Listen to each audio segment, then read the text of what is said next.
오늘 한겨레에 실린 조형근 사회학자의 칼럼입니다. 프랑스 경제학자 토마 피케티가 자본과 이데올로기에서 1945년부터 2010년대까지 서구의 주요 국가의 선거 결과 조사를 통해서 밝혀낸 사실이 있는데 참으로 놀랍습니다. 1970년대까지 저학력, 저소득 노동자 계층의 지지에 기반했던 노동당, 3인당, 민주당, 선거 좌파 같은 경우 정치 고학력, 고소득 계층이 지지하는 학력 엘리트 정당으로 변모했다.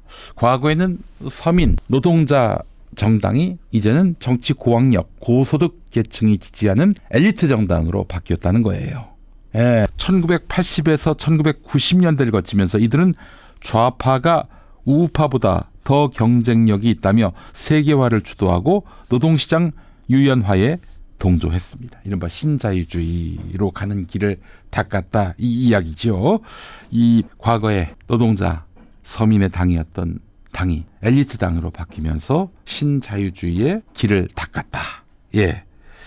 자, 탈락하는 이들은 복지로 달래면 된다면서 그렇게 직장에서 내쫓긴 노동자들이 수치심에 몸서리 쳤는데 결국 그들은 보수 정당, 극우 정당으로 옮겨갔다는 거예요. 부유한 좌파 엘리트들이 그래서 보수 정당, 극우 정당으로 간 그 사회적 약자들을 향해서 조롱을 퍼부었습니다. 그랬더니 그렇게 조롱당했던 노동자들, 서민들이 투표로서 응징했다는 것이죠. 좌파 엘리트 정당에 대해서 말입니다. 자, 여기서 몇 자만 한번 바꿔보겠습니다. 저학력, 저소득 노동자는 오늘의 못 배우고 가난한 2번만 찍는 유권자들이고 노인들이고 이대남들이고, 고학력 엘리트 정당은 21대 국회 86세대 정치인들이 주름 잡고 페미니스트가 신주류로 떠올랐던 친문 중심의 더불어민주당. 어떻습니까? 그럴듯하지 않습니까? 물론 민주당만이 아니죠. 노동자, 농민, 서민의 정당을 표방했던 정의당 또한 그렇게 바뀌었습니다. 자, 그렇게 좌파 엘리트 정당은 2번을 찍는 사람들을 향해서 왜 국민의힘 찍고 후회하느냐라면서 조롱합니다. 정작 자신들이 집권했던 시대에 이렇다 할 변화를 주지 못했으면서 가난하고 힘없는 사람들을 향해서 손가락질을 했던 거예요.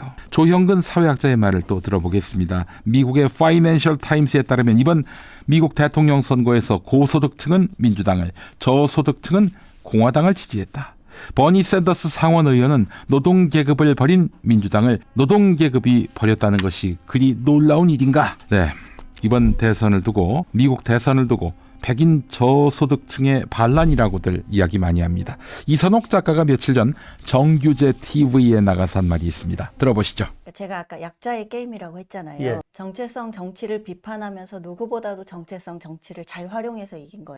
약자의 백인 하층민을 넣은 거죠.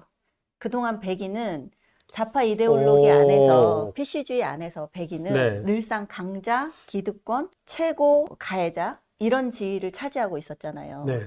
그런데 트럼프가 그 지위가 나는 아니라고 생각하는, 그런데 그런 공세를 받을 때마다 백인 안에서 백인이 각자 다 다르잖아요. 처지가 네. 다 다른데 나를 그냥 백인 남성이라는 정체성 하나로 집어넣고 너는 가해자야. 백인들은 죄책감을 가져야 해. 백인들은 흑인에게 보상해야 돼. 이런 걸 끊임없이 주입하는 그 좌파의 PC주의에 질려버린 대중들이 있잖아요. 그런데 정확하게 트럼프가 그 백인들의 마음을 조직한 거죠. 그거를 이해하고 공략한 네. 거죠. 우리가 무슨 가해자고 기득권이냐, 강자냐. 네. 아니, 좋은 가정에서 고등교육을 받고 검사장하고 이랬던 해리스가 네. 그 레드넥 백인 노동자하고 비교할 수 없을 만한 사회적 지위와 권력을 가졌잖아요. 예. 그런데 그 사람들이 미국을 다시 백인의 나라로 만들려고 한 저 백인 우월주의자들을 우리가 물리쳐야 된다, 이런 식으로 슬로건을 거니까 동의할 수 없는 거죠. 근데 그게 한두 해 네. 동안 쌓인 분노나 피로감이 아니라 이제 민주당 집권기에 굉장히 켜켜이 쌓인 분노라는 거죠. 자, 이게 남의 일일까? 농촌은 물론 공업도시조차 쇠락하기 시작했고 이주민의 대량 유입도 진행형이다. 이주민은 이제 외국인 노동자를 말하는 겁니다. 눈부신 메트로폴리스를 벗어나면, 수도권을 벗어나면 곳곳이 절망의 그늘이다. 가난한 노인 세대, 희망 잃은 이대남의 혐오스러운 선택에 대한 고학력 중산층 진보주의자의 경멸과 조롱은 비슷하다.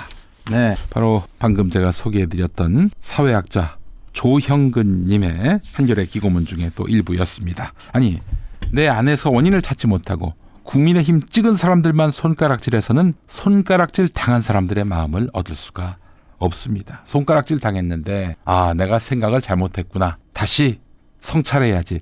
이럴 사람이 10,000명 중에 1명 될까요? 결국 그 사람들도 n분의 1표인데 그렇게 모욕감을 주는 것은 바람직하지 않은 것 같습니다. 자, 이선옥 작가의 글을 또 읽어보겠습니다. 트럼프를 뽑았다고 미국인들한테 못 배운 무지한, 무식한 등의 악담을 퍼붓고 있는 그 한국에 배우고 깨어있는 지식인들을 보면 많이 배워서 저들처럼 되느니 차라리 무학의 통찰 쪽이 훌륭하겠다는 생각이 든다. 누구보다도 민중을 위한다고 앞세우는 PC주의 엘리트들이 알고 보면 제일 민중을 무시하고 혐오한다. 딱 지금 자기들이 하고 있는 행동 때문에 대중이 등을 돌리는 것인데 여전히 모른다. 그렇습니다. 듣고 싶지 않은 얘기, 그것도 틀린 얘기를 받아들이라고 우기면서 동의하지 않으면 못 배운 것들이라고 무시하는 사람들을 누가 좋아할 수 있겠는가. 그렇습니다. 선거는 플러스의 예술이지 마이너스의 예술이 아닙니다. 사실 아닌 말로 심지어는 돈 뜯어낼 목적으로 시민을 희롱하고 사기치는 사람들이 판치는 세상 아니겠습니까? 유튜브계라고 다를 것 같습니까? 이런 악당들 또한 그 심리의 저변에는 못 배운, 무지한, 무식한 등의 표현으로 자기보다 못하다고 판단되는 사람들을 향해 속으로 경멸하고 있습니다. 그래놓고 그 앞에서는 돈을 좀 꺼내봐. 돈을 좀 더 꺼내봐. 이러는 것이죠. 자, 우리는 돌아가야 합니다. 영광군민의 쌀을 사주었던 마음으로. 노무현 후보 때 노사모가 조류 인플루엔자가 창궐했을 때 치킨집에 들어가서 번개 모임 가졌던 그 마음으로 그들의 상심한 마음을 달래며 민주당이 희망이다, 대안이다 이렇게 생각할 수 있도록 애써야 하는 겁니다. 어디서 선비질이에요 지금 고객들 앞에서. 자, 그러고 보면은 아무런 정치적 궤적 없이 그저 민주정부의 기생에서 집권만 하면 완장차고 나타나 모든 남자들을 잠재적 성범죄자로 만들고, 아울러 여자가 주장하면 증거가 없어도 확정 판결이 없어도 성범죄자가 돼버리는 그런 세상. 이 얼마나 기막혔던 세상이었습니까? 그렇죠? 그러니 민주당이 집권 못한 겁니다, 여러분. 이대남들 등 돌리지만 않았어도 0.73%포인트 극복할 수 있었습니다. 안 그렇습니까? 자, 그런데 오늘 국민 절반 이상 55%가 이재명 더불어민주당 대표의 직무 수행에 대해서 잘한다 이렇게 평가했습니다. 특히 20대 청년 10명 가운데 7명, 대략 71%는 긍정적인 시선을 이재명 대표에게 보냈다고 합니다. 쿠키뉴스 한길리서치가 지난 9일부터 11일까지 전국에 거주하는 성인 남녀 1,000명을 대상으로 조사한 결과입니다. 김용민 등이 페미니즘 이슈를 들고 나와서 이 페미니즘과 선긋지 않으면 이재명 후보가 낙선당하는 불상사가 벌어진다고 투쟁적으로 주장을 펼쳤을 때 돌 던진 사람들 많았습니다. 그들이 과연 민주당에게 도움이 되는 존재였을까요? 또 지난 총선 때도 페미니즘 때를 벗지 못한 민주당은 2대남 표 얻을 수가 없다라면서 대대적으로 문제 삼았을 때도 그랬습니다. 그래도 많은 당원분들이 제 주장에 귀를 기울여 주셨는지 페미 후보들 경선 단계에서부터 다 그냥 고배를 마셨습니다. 그래서 어느 정도 페미니즘 때를 벗겨낸 성과를 거둔 것 같습니다. 그 결과가 아닌가 하는 생각이 듭니다. 참으로 다행입니다. 그렇죠. 아니, 지금 2대남의 절대 다수가 반대하고 혐오하는 페미니즘, 도대체 어디서 플러스가 된다고 그걸 옹호하고 지지한단 말입니까? 정신들이 있는 겁니까 이게? 이런 문제는요, 특정 신념에 관한 문제는요, 이거는 전략적 모성을 띄어도 모자람이 없습니다. 아니, 그래야 합니다. 자, 이제 이재명 뜻과 다르게 누구 위에 군림하고 누구를 깔보는 정치는 사라져야 합니다. 민주당은 바이든은 해리스는 그래서 망했습니다. 미국 민주당이 그렇게 해서 망했다는 겁니다. 여러 번 경험해 보는데 선거의 변수는요, 누가 잘해서 당선되기보다는 누가 못해서 심판받는 것입니다. 그게 선거의 핵심, 최대, 근본 변수입니다. 플러스의 예술임을 잊지 맙시다. 선거는요.